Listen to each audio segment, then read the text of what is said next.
Welcome to another session of Aloka Dhamma discussion. Along with Malasekara Foundation, we've been doing this session for last couple of months with the objective of spreading the true meaning of pure Buddhism around the globe.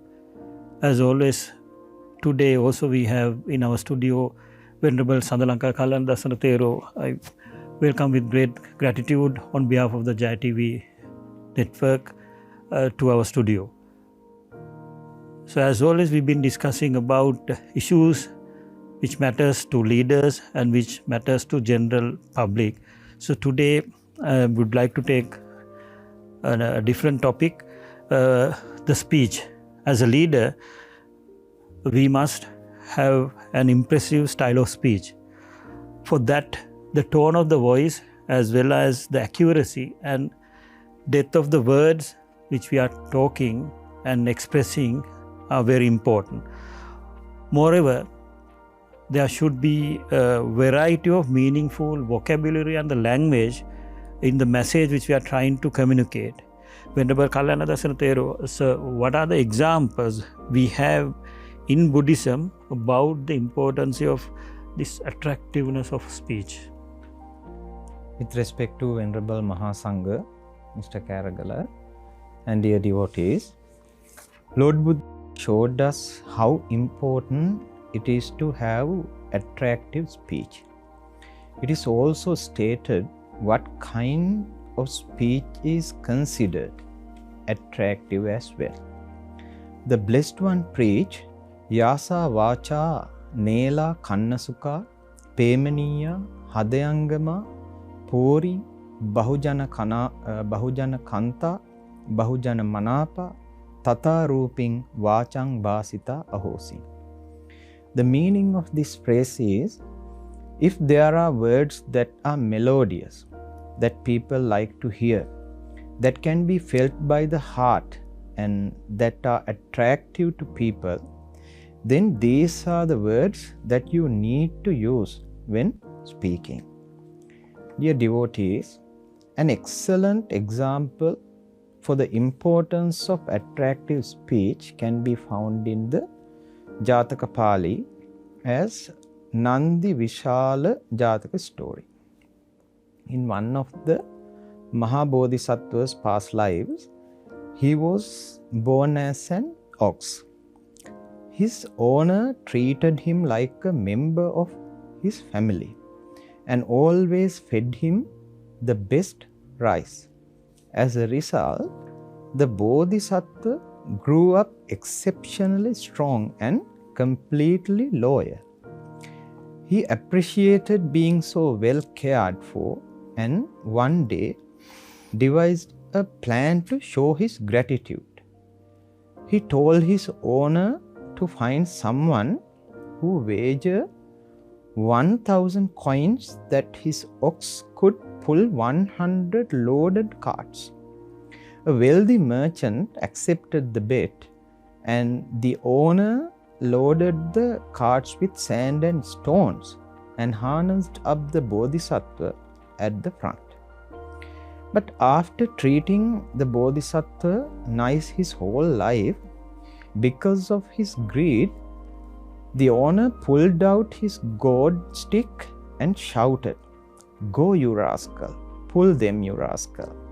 But Bodhisattva was upset by the name calling because he was used to being called nicely, and because of this, the ox didn't budge. The owner, depressed over losing almost all his money, returned home and laid down in grief. Then the Bodhisattva told his owner the failure was his own fault. He had never broken anything, brushed up against anyone, or made a mess. But the owner insulted him and talked to him in an unattractive manner. After this, the Bodhisattva knew that his owner had learned his lesson and told him to repeat the bet for 2,000 coins.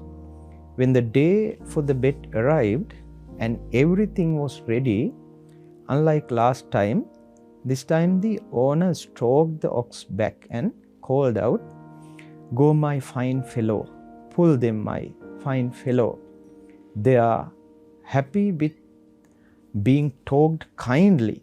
The ox walked until the 100th cart arrived where the first cart had started.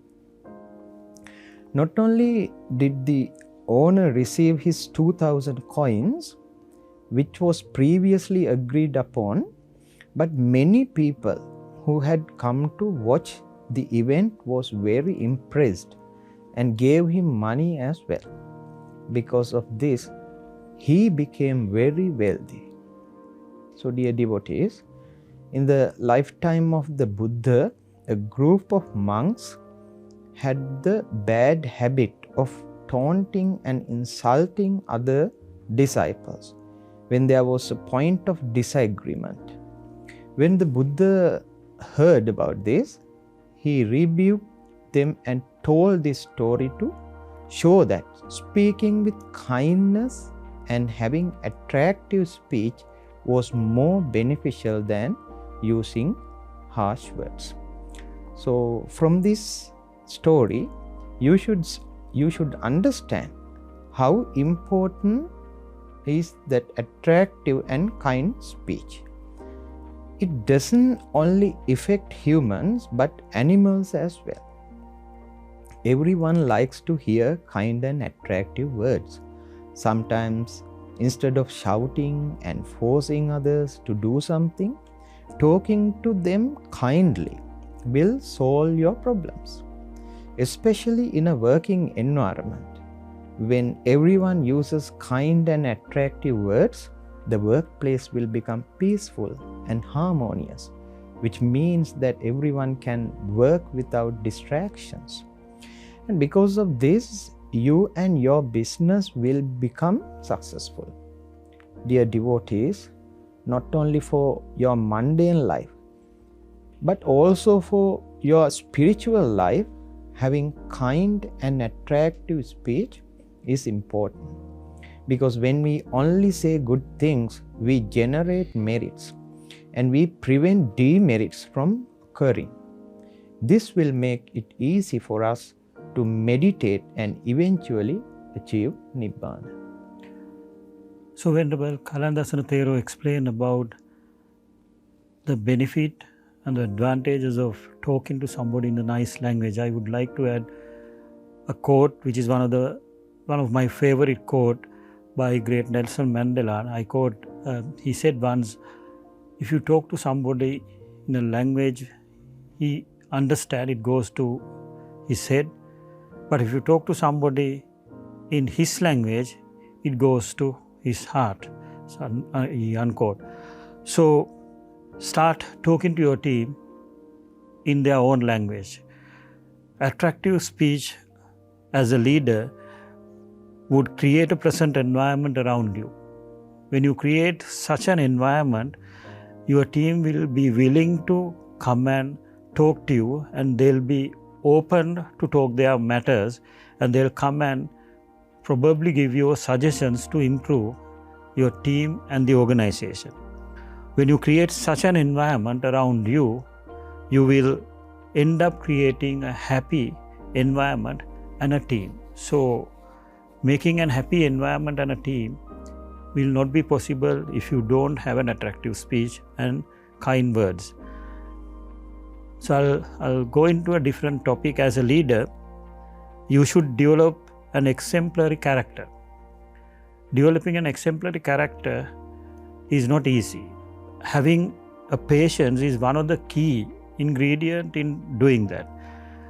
The issues that a leader is facing are limitless. The people as a leader you associate with are different. The challenges which you will face as a leader are immeasurable. So when you react to those variables and factors, you should take adequate time. To do that, you need to have a good patience. Venerable Sir, how can we improve our patience, which will help us to improve our character by following Buddhist teaching? Mr. Karagala, whether it is to develop your day-to-day life or spiritual life, patience is one of the most important qualities that everyone needs. Without this quality, your path to success will be very harsh and difficult. Before I explain how to improve our patience, let me tell you how, according to Buddhism, a person with patience needs to behave or try to behave in a different way. So, dear devotees, in the Anguttara Nikaya, Sotara Sutta, Lord Buddha has explained this very skillfully. So, Lord Buddha has preached, Ida bhikkave ranyo nago sotacha hoti, hantacha rakkitacha kantacha gantacha. Because a king's elephant needs to possess 5 factors for it to be worthy of a king or accessory of a king. What are these 5 qualities? The first one is Nago sotacha hoti. To be worthy of a king, an elephant needs to be a good listener or someone who obeys orders without fail. The next one is Nago hantacha hoti.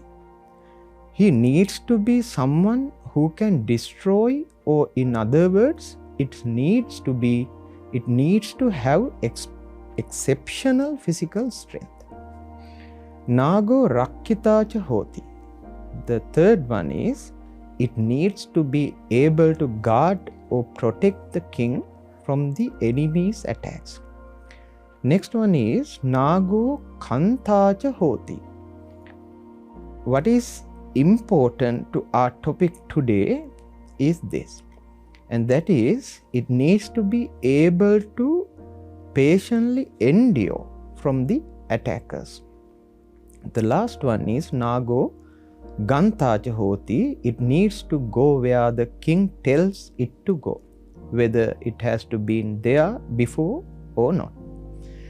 Dear devotees, after Lord Buddha preached this, the Blessed One elaborated these 5 individually. But since this isn't the time to explain all of them, I will only be explaining the 4th one, which is Nago kantacha hoti, which is related to our topic. Lord Buddha preached, Katancha bhikkave ranyo nago kanta hoti, Ida bhikkave ranyo nago kamo hoti, Satti paharanam, Asip paharanam, Usup paharanam, Parasup paharanam, Beri pana vasa Sanka thina vanninnada saddhanam, Evanko bhikkave ranyo nago kanta hoti. The meaning is, because how is a king's elephant? One who patiently endures. When it enters a battle, it endures being struck by spears, swords, arrows, and axes. Not only that, but it also patiently endures the sounds of drums, kettle drums, and conches. Dear devotees, we all know that an elephant's hearing is better than humans. So having to endure while being attacked is very important. There are the things that a king's elephant needs to endure patiently when it enters battle. Dear devotees, I am not telling you to endure attacks from swords or other weapons, but in this society, there are other types of attacks that you need to endure instead. What are those? If I am to give you a few examples, they would be harsh or rude words that other people tell you, blame for something that you didn't do, stress caused by problems from your workplace or because of something that you failed to do, Not only this, but sometimes you may have to even endure physical violence from others as well.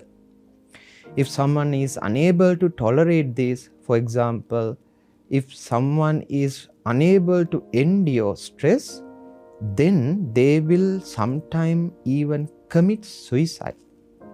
Or if someone is unable to endure others' violence towards you, for example, when someone is punching you and you also react violently, then depending on the situation, you might end up in the prison and will have a black mark in your life, which will make it difficult for you to find a job or stay in your current workplace.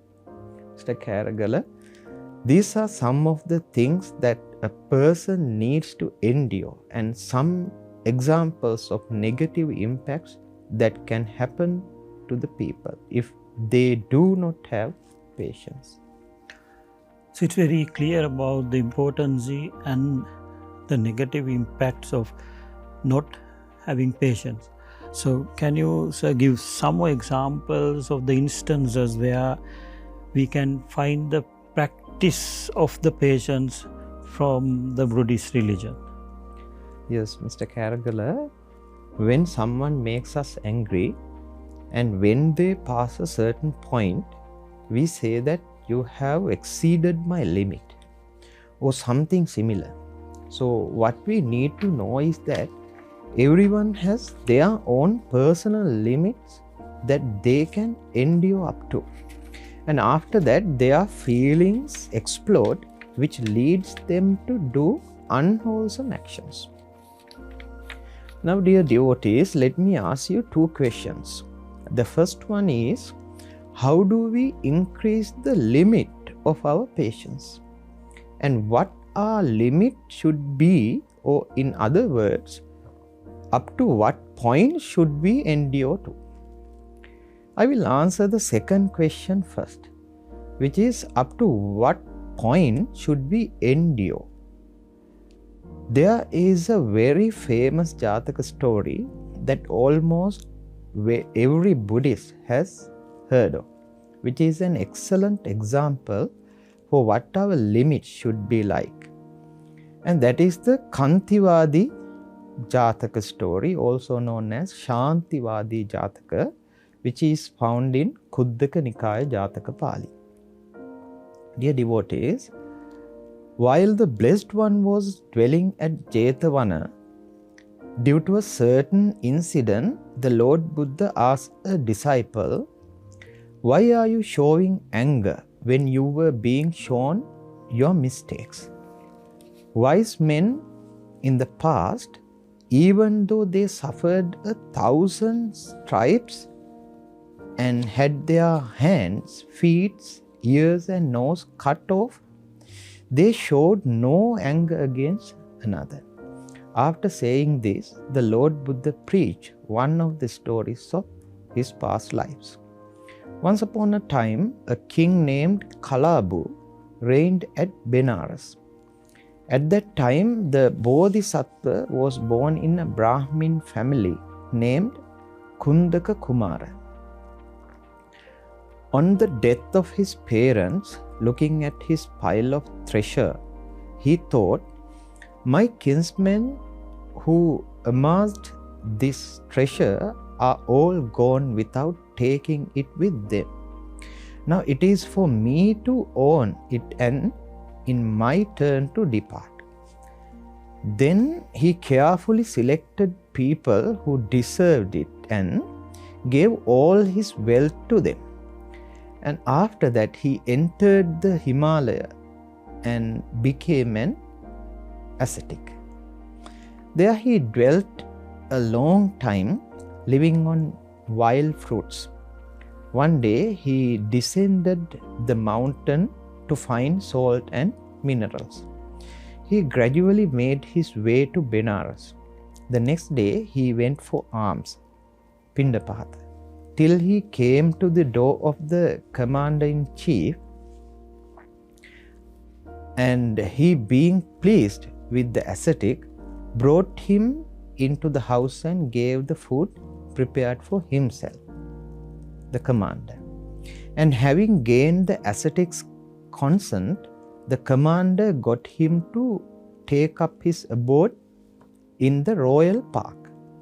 Dear devotees, one day King Kalabu, having taken strong drinks, came into the park surrounded by a company of dancers. Then after a while he fell asleep on one of the dancers' lap. Then one woman said, "The king has gone to sleep. What need is there for us here?" Then they set out from the garden.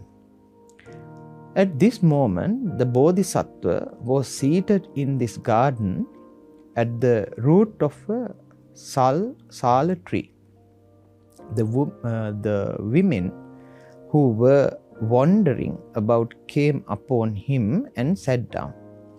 After sitting down, they said to the ascetic, "Sir, please tell us something valuable." So the Bodhisattva preached the doctrine to them. Meanwhile, the dancer who had to stay behind out of jealousy woke up the king with a movement of her body. And the king, on waking up and not seeing the woman, asked, "Where have the others gone?" Then she replied, "Your Highness, they are over there sitting next to an ascetic." Enraged king, grabbing his sword, went off in haste, saying, "I will teach this false ascetic a lesson." The other woman saw the king coming in a rage and rushed towards him and tried to comfort the king. But he came and stood by the Bodhisattva and asked, "What doctrine are you preaching, monk?" "The doctrine of patience, Your Majesty," the ascetic replied. "What is this patience?" asked the king. "Not being angry when others abuse you and strike you and insult you." "I will see now the reality of your patience." After saying this, the king summoned his executioner and told him, "Take and drag off this wild rogue ascetic and give him 2,000 stripes with your lash of thorns." After the executioner completed his task, dear devotees, the king asked again, "What doctrine do you preach, monk?" The ascetic answered again, "Your Highness, the doctrine of patience. But it cannot be found in my skin. It is fixed deep within my heart, where it cannot be seen by you." Then the king said, "Cut off both the hands of this false ascetic." After that, the king ordered the executioner to cut off his feet as well. Again, the king asked what doctrine he preached. Dear devotees, the ascetic gave the same reply. The king in anger said, "Cut off his nose and ears." The executioner did so. Again, the king asked of his doctrine, and the ascetic said, "Sire, my patience is deep seated within my heart." Then, not being able to control his anger, king kicked the Bodhisattva in the chest and left. Dear devotees, when the king had left, the commander-in-chief came and wiped off the blood and bandaged the body of the Bodhisattva. Then, having gently placed him on a seat, he worshipped him and sat on one side. There he said, "Reverend Sir, if you angry with someone, be angry with the king, but please don't be angry with others." Then the Bodhisattva said in his final breath, "May the king live a long life. May he be well and happy." and the Bodhisattva died on that same day. And just as the king was leaving the garden, it is given in doctrine, the earth opened up and a flame seized the king and dragged him to the most brutal hell of Avicii.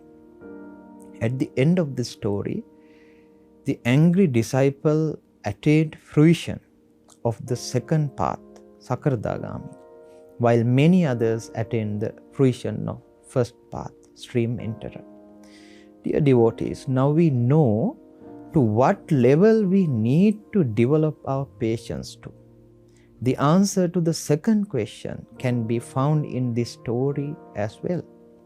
If we look at this story carefully, we can see that the Bodhisattva had developed loving kindness, so-called Maitri. So to develop patience, we need to practice having Maitri towards others. So I finally invite all of you to develop your Maitri method so that you too can endure and overcome all your day-to-day problems, which will help you to develop your spiritual life as well. So this story shows that if we react impatiently without analyzing and understanding the situation we are facing, we will always make a wrong decision, which will have a negative impact to us and to the people around us and to the society. So we just discussed about the importance of the patience, and when you develop the patience, we definitely will be able to develop the skill of non-hatred. That is another part of this story telling us. We need to understand that the anger can never be overcome by anger. It can be only won through the friendliness. If you are trying to only think about what others have done to you and to react to what others have done to you, you will always react with hatred. Venerable Kalana Dasana Thero, sir, how can we improve the quality of non-hatred by following Buddhist philosophy? Mr. Karagala, no matter how old we are, unless we develop our mind, there will always be people who we hate, because it is very hard to be kind to everyone in this world. And this hatred leads to many unfortunate incidents. For example, hatred even kill others, destroy their property. They try to cause the person they hate pain, no matter what they must do. There are some who hate others because their friends or family hate them. Even though they don't have anything to them, they show hatred towards them because of the influence of others. Now, dear devotees, what can we do to get rid of this never-ending hatred? In the Majjhima Nikaya, Kakachupama Sutta, there is a story which gives us an example for this. Dear devotees, at one time, Lord Buddha was staying near Savatthi in Jetha's group, the Anathapindika's monastery. At that time, Venerable Molliya Pagguna Thero was spending his time too long mixing closely with the nuns. Because of that, if any disciple criticized those nuns in his presence, Pagguna Thero would become angry and upset. And if any disciples criticized Pagguna Thero in the presence of the nuns, then they too would become angry and upset. That's how close Pagguna Thero was with those nuns. Once Lord Buddha got to know about this, the Blessed One summoned Molliya Pagguna Thero and asked about it. The Thero accepted it. If someone strikes those nuns with fists, stones, rods, and swords in your presence, you should not become angry. Dear devotees, This does not mean that one should not defend people against violence. But even in such circumstances, you should not become angry. Even if someone strikes you with fists, stones, rods, and swords, you should try to not become angry no matter what. Even in such a situation, you should think and train your mind as before.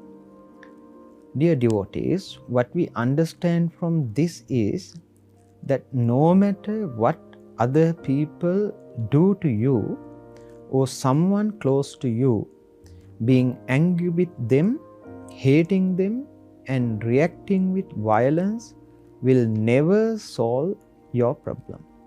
If you become angry, it will not only affect your current life, but it will also extend your cycle of rebirth, samsara, as well. What I am saying is you should help others or protect others from harm, but do not become angry and generate defilements.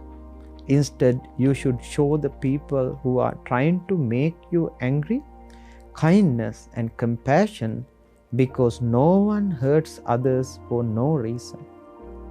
Mr. Karagala, finally, I would like to say, if someone lives without anger or hatred in their lives, then they will live a peaceful and happy life and will become successful in both their day-to-day life and spiritual life as well.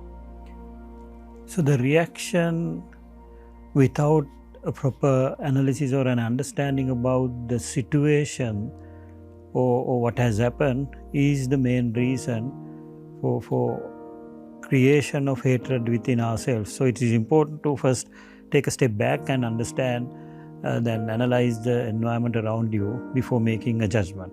So this brings to end of another productive session of Aloka Dhamma discussion, and as always, with gratitude, I thank Venerable Sandalanka Kalandasana Thero for being here with us today and sharing the noble knowledge with all of us.